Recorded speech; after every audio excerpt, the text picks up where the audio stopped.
जो मेरी सीट थी ना जहाँ पे बैठा हुआ था वो भी ले लिया किसी ने। श्रीलंका के अंदर यार लॉटरी वाला सिस्टम कुछ ज्यादा ही है भाई। अभी मैंने यहाँ पे पेट्रोल के रेट देखे, पेट्रोल पता है यहाँ पे कितना है, 90 रुपए पर लीटर। यहाँ की वैगनर देखो कितनी प्यारी है यार, ऐसी वैगनर अपने इंडिया में पता नहीं क्यों नहीं आ रही है। ये जगह पहले एग्जिस्ट नहीं करती थी, लेकिन मिट्टी डाल डाल के ये पूरा एक आइलैंड टाइप बनाया है चाइनीज कंपनियों ने।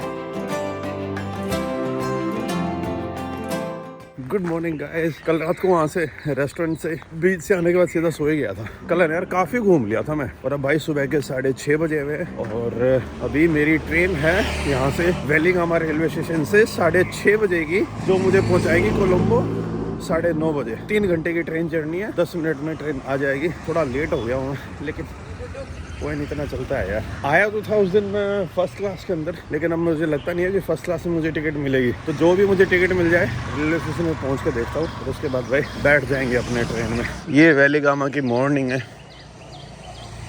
और बाकी ये देखिए भाई लंका IOC, श्रीलंका के अंदर भी अपना जो इंडियन ऑयल कॉर्पोरेशन है ना, इंडियन ऑयल, वो तेल सप्लाई करता है। एक्स्ट्रा प्रीमियम 95 सब कुछ वो का वही। बस जैसे अपने इंडिया में वो इंडियन ऑयल लिखा होता है ना, वो यहाँ पे नहीं लिखा हुआ है। यहाँ पे लिखा हुआ है Lanka IOC।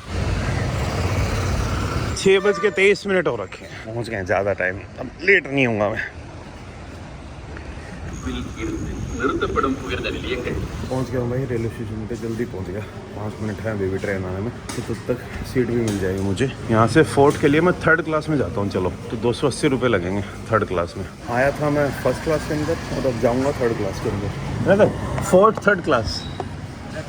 Yes 280। Thank you very. तो मिल गई है भाई टिकट।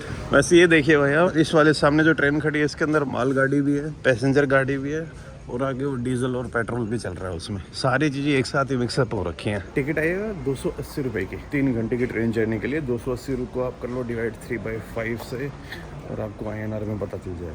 चाहे श्रीलंका अपने इंडिया से जो ट्रेन कोचेज है वो चाहे इंपोर्ट ना करता हो, लेकिन जो डीजल इंजन है वो अभी भी श्रीलंका ज़्यादातर अपने इंडिया से इंपोर्ट करता है। ये मैं आपको पिछली वीडियो में बताना भूल गया था। मोटर गैसोलीन तेल है भाई इसके अंदर।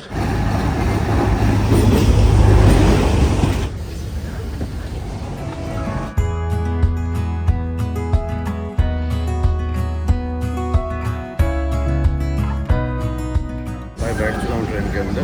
सीट कंफर्टेबल उतनी वो नहीं है। अगर देखा जाए तो जो अपने इंडिया में लोकल ट्रेन में नहीं आता वो वाली सीट है, लेकिन अपने इंडियन ट्रेन से बेटर है, क्योंकि अपने इंडिया में ज़्यादातर लोकल ट्रेन के अंदर आपको ना हार्ड सीट मिलेगी, हार्ड सीट। लेकिन ये वाली सॉफ्ट है। देखिए अपने लोकल में जो फर्स्ट क्लास की टिकट आती है ना, मुंबई लोकल में देखी मैंने, वैसे सीट्स है भाई। अभी मैं पहुँच चुका हूँ गाल के रेलवे स्टेशन पे। खाने के लिए यहाँ पे मिलेगा क्या क्या मुझे यार? उधर देखो ना यार, वो बंदा लॉटरी टिकट बेच रहा है। मुझे लगा खाने का कुछ होगा, सुबह सुबह चाय ले लूँगा मैं। सामान मैं ट्रेन में ऐसे ही खुला छोड़ के आया हूँ भाई, लोगों के भरोसे है। चांसेस है कि यार सामान मुझे वापस मिल जाएगा, बट ट्रेन निकल ना जाए। कोशिश कर रहा हूँ कि आगे जाके चाय वाय कुछ मिल जाए ना, मुझे थोड़ा सा गुजारा टाइप हो जाएगा। 2 ट्रेन को कंबाइन करके एक ट्रेन बना रखी है ये। What is this? Egg cutlet. Can you give me 1 egg veggie and 1 T? How much? 300। तो भाई 300 रुपये लग गए मेरे इस सारे सामान के। यार किसी ने जगह ना ले लियो, मुझे ऐसा लग रहा है कि जगह ले ली होगी किसी ने। तो बैठ के खा लेता मैं। ट्रेन वैसे रुकने वाली है यहाँ पे 15-20 मिनट। तो भाई पूरा मीठा ठोका हुआ है, गजब वाला। अपने इंडिया में ये सुख तो है यार, वो ट्रेन के अंदर बंदे बेचने आ जाते हैं जो भी आपको लेना होता है। भाई बैग के अंदर मेरा पासपोर्ट सब कुछ रखा हुआ है। बड़ा रिस्क टेकर बना हूँ मैं। जो मेरी सीट थी ना जहाँ पे बैठा हुआ था वो भी ले लिया किसी ने। कोई बंदा आ गया, अब मुझे लगता है ऐसे ही बैठ के खाना पड़ेगा। ये कुछ वेजी है,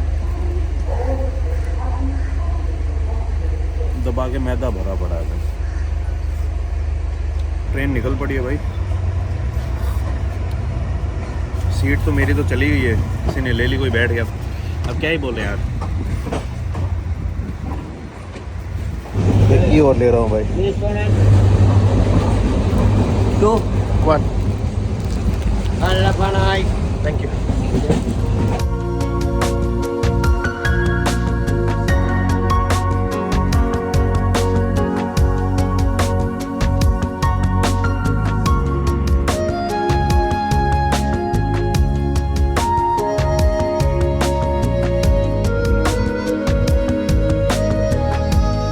भाई अभी पहुंच चुका हूँ मैं हिक्कादुआ कदुआ ये जगह सर्फिंग के लिए भी फेमस है, और यहाँ पे ना एक हनुमान जी का मंदिर है, वो भी काफ़ी फेमस है।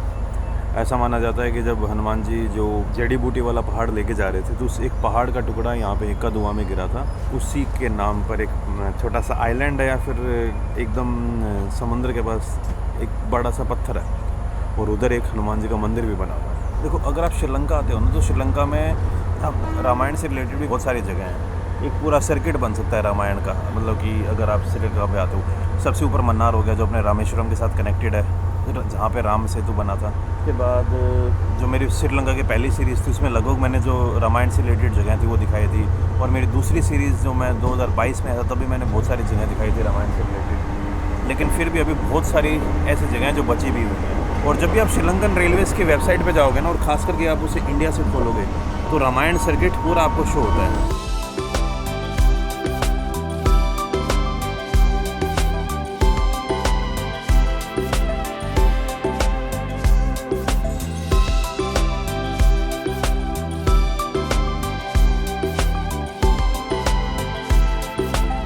भाई भीड़ अच्छी खासी होती जा रही है। ये जो सामने लाल वाली देख रहे हो ना, ये यहाँ की गवर्नमेंट बसेस हैं, और जितनी भी रंगीन है ना, वो सब यहाँ की वो वाली हैं, प्राइवेट बसेस। रेड वाली श्रीलंकन ट्रांसपोर्ट कंपनी की हैं, जो अपने गवर्नमेंट रोडवेज, और बाकी सब दूसरे। तो श्रीलंका के अंदर जब आप आओगे ना, तो श्रीलंका के अंदर जो पब्लिक ट्रांसपोर्ट है वो अच्छा खासा कनेक्टेड है। ट्रेन्स भी लगभग यहाँ पे जगहों पर आपको मिल जाएंगी, और इवन जो बसेस हैं उनकी सर्विस भी काफ़ी अच्छी है। हर जगह के लिए आपको हर टाइम पर कोई ना कोई कहीं के लिए बस मिल ही जाएगी।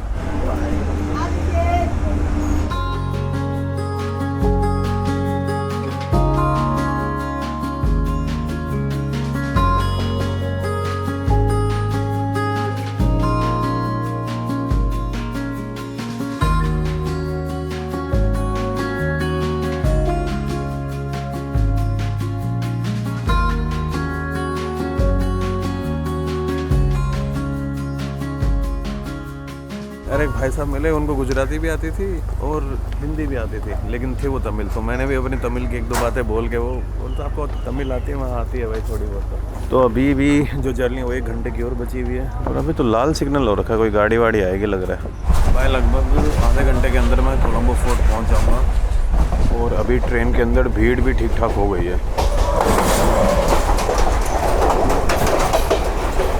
साइड में भाई देखे समंदर वापस से आ गया है, और अभी अच्छा खासा लंबा चलेगा ऐसे।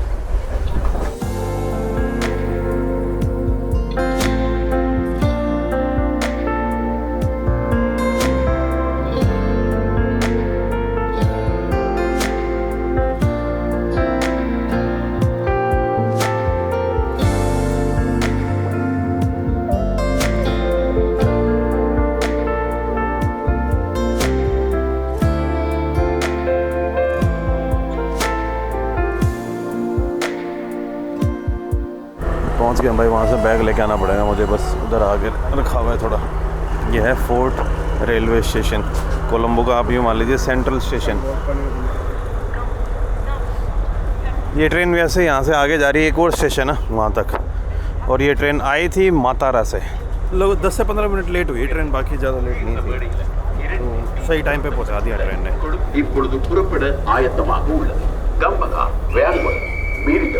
और भाई ये थी श्रीलंकन रेलवेज़ की 3rd क्लास। जाते टाइम गया था 1st क्लास में, और आते टाइम आया हूँ 3rd क्लास में। तो भाई कोलंबो में जो कोलंबो फोर्ट रेलवे स्टेशन है, यहाँ पे मैंने अपने दोनों बैग रख दिए हैं। ये एक छोटा सा ले लिया, इसके अंदर पासपोर्ट है और पैसे हैं बस। बाकी सारा सामान मैंने लॉकर के अंदर रख दिया है। 3 से 4 बजे के आसपास आके यहाँ से ट्रेन पकड़ के या बस पकड़ के फिर आगे की तरफ निकल जाऊँगा, और अब बाकी टाइम में मैं कोलंबो को घूमने वाला हूँ। लेकिन कोलंबो को घूमने से पहले भाई मैं थोड़ा सा यहाँ पे एक रेस्टोरेंट पड़ता है, एक कैफ़े पड़ता है, वहाँ जाके थोड़ा सा नाश्ता पानी करूँगा, और फिर भाई अपने मार्केट को घूमने जाएंगे।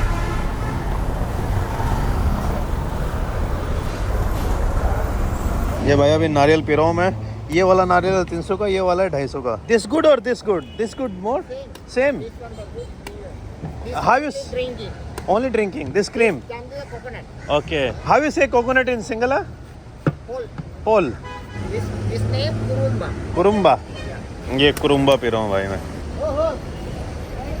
स्तुति।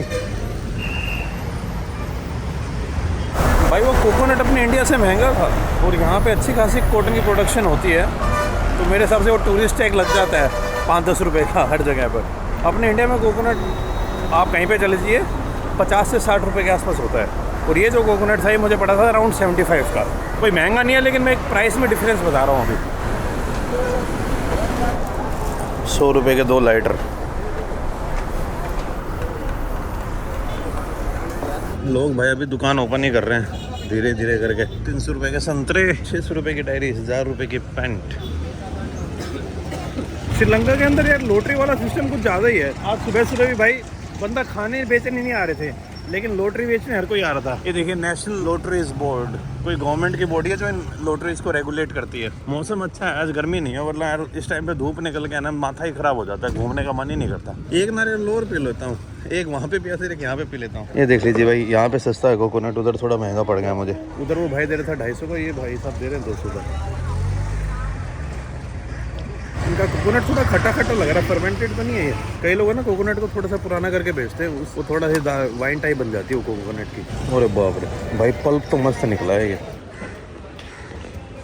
भाई उस क्राइसिस के बाद है ना श्रीलंका वापस से रिकवर अच्छे तरीके से कर ही रहा है। आप एक तो ये देखिए कि पिछले 2-3 सालों में डॉलर और श्रीलंका का जो रुपया है वो वापस से स्टेबल होने की तरफ जा रहा है। इकोनॉमिक एक्टिविटीज़ भी ठीक ठाक हो गई हैं। जब पिछली बार मैं आया था भाई, उस टाइम पे पेट्रोल भी कोटा के हिसाब से मिलता था, हर बंदे को एक रिजर्व उतना ही था, बस उससे ज़्यादा कोटा मिल नहीं सकता था तेल का। अब की बार ऐसी कोई प्रॉब्लम नहीं है, चीज़ें ऑलमोस्ट ठीक हो चुकी हैं, लेकिन जो वो बहाने में और इकोनॉमिक और ज़्यादा स्टेबल होने में भाई टाइम लग जाएगा। नॉर्मली जब कंट्री में इस टाइप की चीज़ें आती हैं ना तो टेंशन और ज़्यादा बढ़ जाती हैं, लेकिन श्रीलंका में उस टाइम पर जो यहाँ की माइनॉरिटीज़ हैं और उनके बीच में ना इतना बड़ा कोई सीन हुआ नहीं, तो ये एक अच्छी बात थी, क्योंकि लोग गवर्नमेंट पे ज़्यादा गुस्सा थे। वरना गवर्नमेंट क्या करती है, ध्यान भटकाने के लिए ब्लेम गेम स्टार्ट कर देती है, लेकिन यहाँ पे गवर्नमेंट का ब्लेम गेम काम आया नहीं, क्योंकि यहाँ के लोग ही गवर्नमेंट से इतने ज़्यादा दुखी थे। भाई अभी मैंने यहाँ पे पेट्रोल के रेट देखे, पेट्रोल पता है यहाँ पे कितना है, 90 रुपये पर लीटर कोलंबो में। अपने इंडिया में सबसे सस्ता पेट्रोल मिलता है शायद अरुणाचल में, 90 के आसपास है वहाँ पे। और ये देख लीजिए, ये एक भाई हिंदू टेम्पल, काफ़ी बड़ा मंदिर है। अंदर फ़ोन और ये ले जाने अलाउड नहीं है आई थिंक, और मैंने शॉर्ट्स पहनी हुई है तो मैं अंदर वैसे भी नहीं जा सकता हूँ। पर ये गोरा तो घुस गया है भाई, ये देखिए मैंने शॉर्ट्स पहनी है तो मैं अंदर नहीं घुस सकता। हाँ 2 इडली 1 वड़ा अराउंड। एक मैं वेज रेस्टोरेंट में आ गया हूँ, तो यहाँ पे अभी 1 वड़ा खाने वाला हूँ और 2 इडली और एक ब्लैक टी ऑर्डर किया मैंने। मतलब श्रीलंका में लगभग जगह पर आपको जो अपना साउथ इंडियन खाना है, और साउथ इंडियन में भी टिपिकल जो एकदम तमिलनाडु का खाना है ना, वो आराम से मिल जाएगा आपको। सांबर बाइक खाना खा के एकदम अब थोड़ा मार्केट को और घूमेंगे। अरे Indian overseas bank Colombo branch, fort area के अंदर तो मैंने लास्ट टाइम SBI की भी ब्रांच देखी थी। अपने इंडियन ब्रांड काफ़ी हैं, आप देखोगे ना सब पता चल जाएगा आपको। ये ऑटो सारी इंडिया से आ रही हैं, ये स्कूटी हैं ये लगभग इंडिया से आ रही हैं। सामने उधर पुलिस के पास महिंद्रा स्कॉर्पियो है। यहाँ की वैगनर देखो कितनी प्यारी है यार, ऐसी वैगनर अपने इंडिया में पता नहीं क्यों नहीं आ रही है। सुजुकी वालों भाई इंडिया में भी लॉन्च कर दो। ये अपना बोलेरो का मैक्सी ट्रक, ये हीरो होंडा की हंक, ये होंडा एक्टिवा, हाँ एक्टिवा ये इंडिया में बनती हैं। ये अपने बजाज डिस्कवर। मेरे को तो ऐसे लगता है श्रीलंका के पास अपने इंडिया से भी ज़्यादा ऑटो हैं भाई।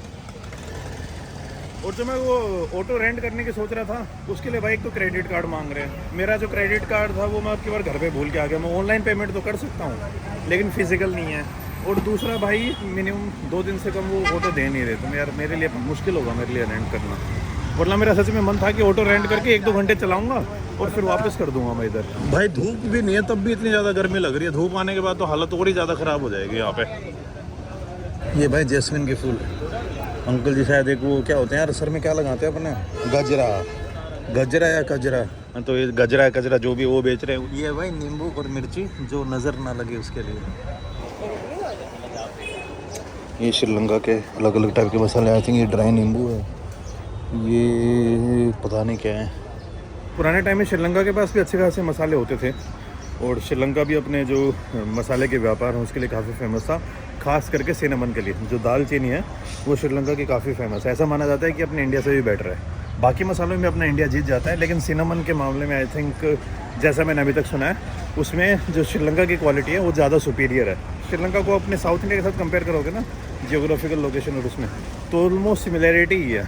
यूँ मान लीजिए Sri Lanka kind of big Kerala मान लीजिए। जो चीज़ें केरला में होती है वो सारी की सारी श्रीलंका में मिल जाएंगी आपको, और जो श्रीलंका में होती हैं वो सारी की सारी आपको केरला में मिल जाएंगी। मैं अभी यहाँ से ऑटो पकड़ के जो प्रेसिडेंट्स हाउस है ना उसकी तरफ जाने वाला हूँ। वो फोर्ट कोलंबो जो अंग्रेज़ों के द्वारा बनाया गया कोलंबो है ना, उधर है वो, और वहाँ से ना व्यू भी अच्छे खासे आते हैं। और वहाँ पे भाई चाइना एक बहुत बड़ा पोर्ट भी बना रहा है। वहाँ पे जाके एक चीज़ और है, मैं आपको बताऊँगा कि अपन इंडिया किस चीज़ में लैग कर रहे हैं। वो अपनी गवर्नमेंट इस चीज़ के ऊपर ध्यान दे रही है अभी, लेकिन कुछ चीज़ों के लिए ना अपने को कोलंबो पोर्ट के ऊपर बहुत ज़्यादा डिपेंड रहना पड़ता है। वही चीज़ अभी मैं आपको दिखा के लाऊँगा।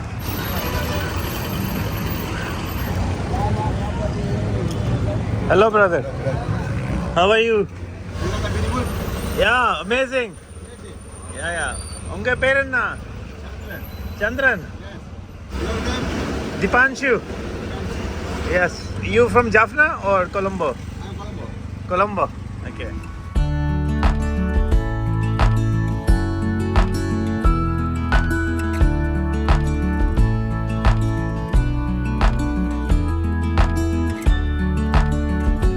ये वाला जो घर देख रहे हो ना भाई, ये श्रीलंका के प्रेसिडेंट का घर है। President home this also.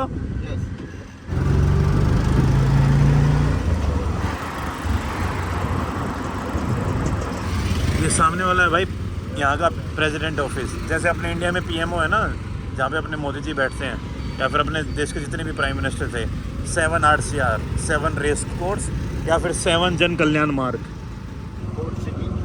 Port city built by China? Little China? Everything Chinese? No. Every people. Every people? This cafe? Okay brother.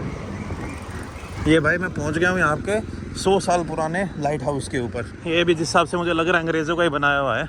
This monument marks the bold enterprise and the vision displayed by the first leader of Sri Lanka who embarked upon such immense construction works as the Colombo Port Development Scheme of... नहीं यार, जिस हिसाब से यहाँ पे लिखा हुआ है लाइट हाउस तो बाद में बना है, 1950 में बनाया है भाई। नहीं 80 साल पुराना है, 80 साल भी नहीं हुए अभी तो। फिर इसको यहाँ से व्यू अच्छा खासा आ जाता है। और मैं आपको जो चीज़ दिखाने वाला था ना वो भी दिखाता हूँ। ये सामने जो आपको शहर दिख रहा है और वो जो पोर्ट दिख रहा है ना, ये है भाई कोलंबो पोर्ट। और उधर देखिए भाई, वो सामने आपको एक कंटेनर शिप दिख रही होगी बहुत बड़ी। और ये जो सामने शहर दिख रहा है इसे पोर्ट सिटी बोलते हैं, चाइना टाउन भी बोल देते हैं, मिनी चाइना टाउन। और उधर वो है पोर्ट, बहुत बड़ा पोर्ट है भाई ये। चाइनीज़ गवर्नमेंट और श्रीलंकन गवर्नमेंट ने दोनों ने मिलकर यहाँ पे अच्छी खासी इन्वेस्टमेंट की है। और ये पोर्ट अपने इंडिया भी बहुत ज़्यादा काम में लेता है। अब आप लोग सोचोगे भाई इंडिया इस पोर्ट को क्यों काम में लेता है, कि हमारे पास पोर्ट की कमी हो गई? नहीं भाई, पोर्ट हमारे पास अच्छे खासे हैं, लेकिन हमारी कंट्री के साथ पंगा क्या है, हमारे पास डीप पोर्ट्स नहीं है। जो बहुत बड़ी बड़ी शिप होती है ना, उन शिप को डॉक करने के लिए गहरे पानी की नीड होती है। और जहाँ पे भी शिप डॉक होती है, अगर वहाँ पे पानी ज़्यादा गहरा नहीं होगा तो बड़ी शिप आ नहीं पाएंगी। तो इसी कारण से भाई अपने इंडिया में एक भी डीप सी पोर्ट नहीं है। अभी 2 डीप सी पोर्ट का प्रपोजल चल रहा है। एक तो बन ही रहा है, एक बन रहा है केरला में विंजिम में, जो बना रहा है अदानी ग्रुप। वो इंडिया का आई थिंक पहला डीप सी पोर्ट होगा। वो बनने के बाद ही इंडिया के पास कैपेबिलिटी होगी भाई बड़े से बड़े, जो आजकल बहुत बड़े कार्गो शिप होते हैं, उनको हैंडल करने की। अभी क्या करते हैं हम, जो छोटे मोटे शिप हैं वो तो हम भेज देते हैं, लेकिन जो बहुत बड़ी कार्गो शिप होती हैं उनमें सामान भेजने के लिए या तो हम सिंगापुर पोर्ट का यूज़ करते हैं, या दुबई पोर्ट का यूज़ करते हैं, या फिर कोलंबो पोर्ट का यूज़ करते हैं।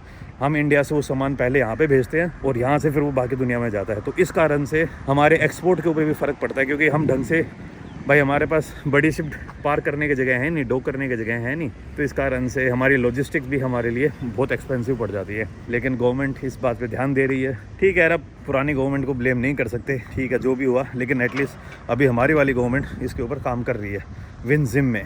और एक जगह और बना रहे हैं पोर्ट, उसका मुझे नाम याद नहीं है वो कहाँ पे बन रहा है। आई थिंक वो महाराष्ट्र में है या गुजरात में है। श्रीलंका के पास तो क्या है यार, कि श्रीलंका के पास एक ये नेचुरल गिफ्ट है कि इनके पास गहरा पानी ऐसी अवेलेबल है, पोर्ट टाइप सिटी। गहरा पोर्ट अपने पास है जगह अंडमान में, लेकिन वो फिजिबल नहीं होगा भाई, क्योंकि वो भाई अपना जो मेनलैंड इंडिया है उससे दूर पड़ जाता है। और अगर हम पहले सामान को भाई मेन अपने जो पेनिनसुलर इंडिया है वहाँ से सामान उठा के अपन भेजेंगे अंडमान, तो वहीं से अपनी लॉजिस्टिक कॉस्ट बहुत ज़्यादा हो जाएगी। तो इससे अच्छा अपने लिए तो कोलंबो है। या फिर अपन कर सकते हैं कि जैसे अगर केरला में वो बन गया ना, उसके बाद अपनी एक्सपोर्ट्स है ना और ज़्यादा बढ़ जाएंगे, क्योंकि बड़ी बड़ी शिप अपने पास आ जाएंगी। ये सैटेलाइट व्यू में देखो, ये है कोलंबो पोर्ट का मैप। भाई ये जितनी भी आपको लैंड दिख रही है ना, लगभग लैंड ओशन से वापस ली गई है। कहीं कहीं से मिट्टी ला के इधर मिट्टी को डाला गया है और ये लैंड रिक्लेम हुई है। ये जगह पहले एग्जिस्ट नहीं करती थी, लेकिन मिट्टी डाल के ये पूरा एक आइलैंड टाइप बना है चाइनीज़ कंपनियों ने और दबा के इधर इन्वेस्टमेंट किया है और भाई फिर बनी है ये कोलंबो पोर्ट सिटी, जो कोलंबो भाई अच्छे खासे तरीके से यूज़ करता है, अच्छा खासा पैसा कमाता है। उधर भाई मेन सिटी हो गई, यहाँ पे बड़ी बड़ी बिल्डिंग और स्काईलाइन बन रही हैं। यहाँ पे सारी आपको ये बालू रेत दिख रही होगी। आज से अगर आप 20 से 30 साल बाद आएंगे तो यहाँ पे बड़ी बड़ी बिल्डिंग्स दिखेंगी, क्योंकि ये सारे के सारे प्लाट कट चुके हैं। अगर किसी को प्लॉट खरीदना है तो ये अच्छी जगह है, क्योंकि यहाँ पे अच्छी खासी इन्वेस्टमेंट्स आने वाली हैं। और मैं कह रहा हूँ यार, अगर अभी भी एक पोर्ट से अपना इंडिया का काम होगा नहीं, वो पोर्ट आने के बाद भी मुझे लग रहा है कि कम से कम आने वाले 10 से 15 साल तक हम कोलंबो पोर्ट को यूज़ करते रहेंगे, क्योंकि एक पोर्ट के ऊपर हम उतना लोड नहीं डाल सकते। हमें एक पोर्ट वेस्ट में चाहिए होगा जो भी बनी रहा है, एक पोर्ट हमें ईस्ट कोस्ट के ऊपर भी चाहिए होगा, कलकत्ता साइड या उड़ीसा साइड या आंध्रा में। क्योंकि भाई आने वाले टाइम में अगर हमें विश्व गुरु बनने का अगर हम सपने पाल रहे हैं तो हमारे पास इंफ्रास्ट्रक्चर भी इतना रेडी होना चाहिए। अभी हमारी इंडिया में भाई दुनिया में one of the highest logistics cost है, मतलब कि हम प्रोडक्शन तो आसान कर देंगे लेकिन सामान को पहुंचाना भी तो है। सामान पहुंचाने में भाई हमारा इंफ्रास्ट्रक्चर अभी सपोर्ट नहीं करता है। और जो अपने इंडिया में वेस्ट डेडिकेटेड फ्रेट कॉरिडोर बन रहे हैं ट्रेन वाले, उनके बाद आई थिंक अपनी जो कॉस्ट है वो कम हो जाए। भाई अभी जिस कैफ़े में मैं जाके आया था वहाँ कॉफ़ी भी क्या है आजकल पता नहीं, आजकल क्या ज़्यादातर भाई जब भी मैं जाता हूँ कोई फेमस जगह उसके सामने कोई ना कोई कैफ़े मिलते हैं। ये सामने लाइट हाउस है यहाँ का, जो कोलंबो पोर्ट सिटी के सामने है, और इसके जस्ट सामने जो रेस्टोरेंट आप देख रहे हो ना, ये श्रीलंकन नेवी का रेस्टोरेंट है। प्राइसेस भाई इतने ज़्यादा रीजनेबल, बहुत ही ज़्यादा सस्ता। इतना सस्ता मैंने श्रीलंका में अभी तक कोई रेस्टोरेंट नहीं देखे थे, और वो भी फैंसी एकदम। ज़्यादातर जो अंदर बंदे थे वो नेवी के ऑफिसर्स और वो सब थे, लेकिन बड़ी सही जगह थी। और अब यहाँ से मैं निकल रहा हूँ फोर्ट की तरफ, थोड़ा सा घूमते घूमते, और वहाँ से भाई फिर बस पकड़ के मैं एयरपोर्ट की तरफ निकल जाऊँगा। श्रीलंकन नेवी, तो यहाँ पे आपको ये टाटा की बस दिखेगी। आगे जाके आई थिंक मुझे है ना कोई ऑटो शोटो मिल ही जाएगा। यहाँ से मुझे अपने मुंबई में जो डॉकयार्ड है वैसी सी फीलिंग सी भी आ रही है। भाई सामने देखो port city Colombo duty free, और ये इनका प्रेसिडेंट ऑफिस। यहाँ पे इनके जो प्रेसिडेंट वो काम वाम करते हैं, और जनता भाई इसी में घुस गई थी जब श्रीलंका में लास्ट टाइम प्रोटेस्ट हो रहे थे, और बारिश भी भाई थोड़ी स्टार्ट हो गई है। लेकिन काफ़ी सही लग रहा है। ये पीएमओ का जो घर है वो थोड़ा अंदर रह जाता है, और ये फिर भाई अलग अलग चाइनीज़ कंपनीज या फिर बाहर की कंपनी उन सब ने यहाँ पे अच्छी खासी इन्वेस्टमेंट कर रखी है। पोर्ट वो उधर रह गया, वो उधर जितनी भी जगह आप देख रहे हो ना, वो सारी की सारी लैंड ओशियन से रिक्लेम की गई है। मतलब पहले वहाँ पे समंदर था और उसमें मिट्टी विट्टी डाल के उसको भाई पोर्ट बना दिया। पूरा शहर मस्त बसेगा इधर ये। और ये इधर हो गया प्रेसिडेंट ऑफिस। और अब भाई यहाँ से मुझे टैक्सी वैक्सी पकड़ के ऑटो लूँगा, उससे फिर मैं आगे की तरफ निकल जाऊँगा। भाई बारिश भी ठीक ठाक आ गई है, तेज़ होने लग गई है बारिश, और अब निकलना ही पड़ेगा भाई। ये जो पासपोर्ट है इसका भी ध्यान रखना है अंदर। अरे बाप रे, तगड़ी बिजली गिरने की आवाज़ आई है, ये पेड़ के ऊपर ना गिर जाए। Hello brother, Hello. How are you? Oh, fine. Okay, I will give you OTP, PIN number? Just 1 minute। 9868। ओ यहाँ के नाम है मुकद्दर। Das. हाँ, दास, थैंक यू दास। तो भाई मस्त बारिश आ गई है, दास भाई ने मुझे पिक किया है। भाई तगड़ी बारिश हो रही है अब तो।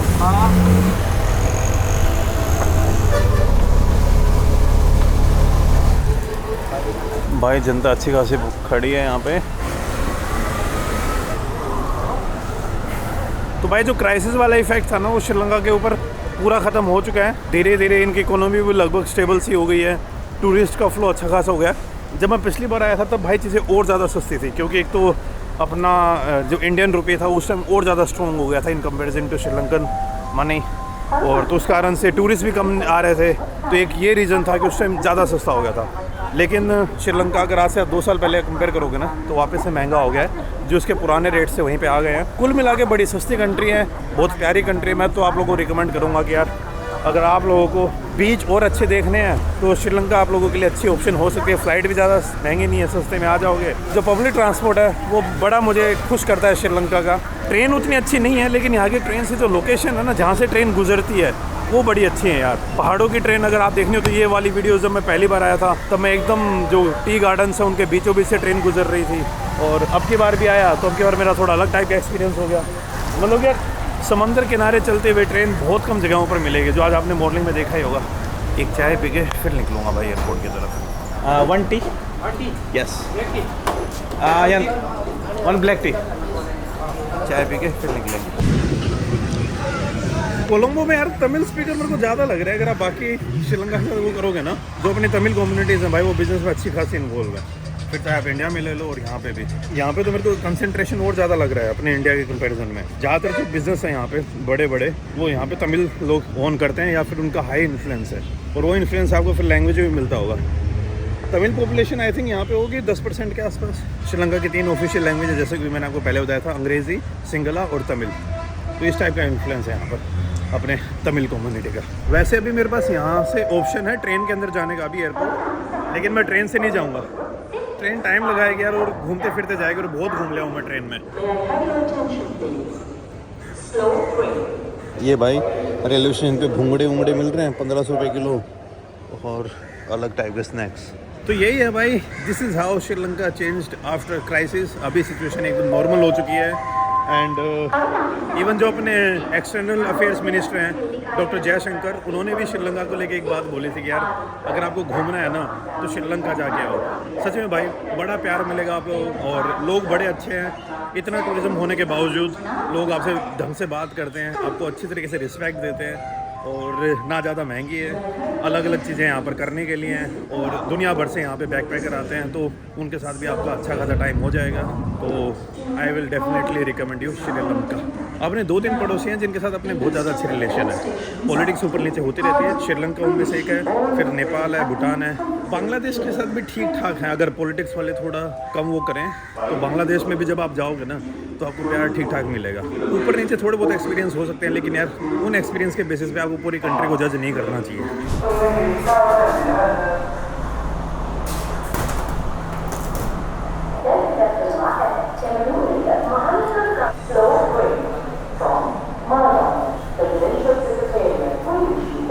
तो ये भाई बैग भी ले लिया है, और अब हम निकलते हैं आगे की तरफ। तो बस भाइयों, इस वीडियो में इतना ही। मिलता हूँ आपसे नेक्स्ट वीडियो में। तब तक खुश रहिए, आबाद रहिए, keep travelling and keep enjoying your life. Bye bye Sri Lanka, स्तुति।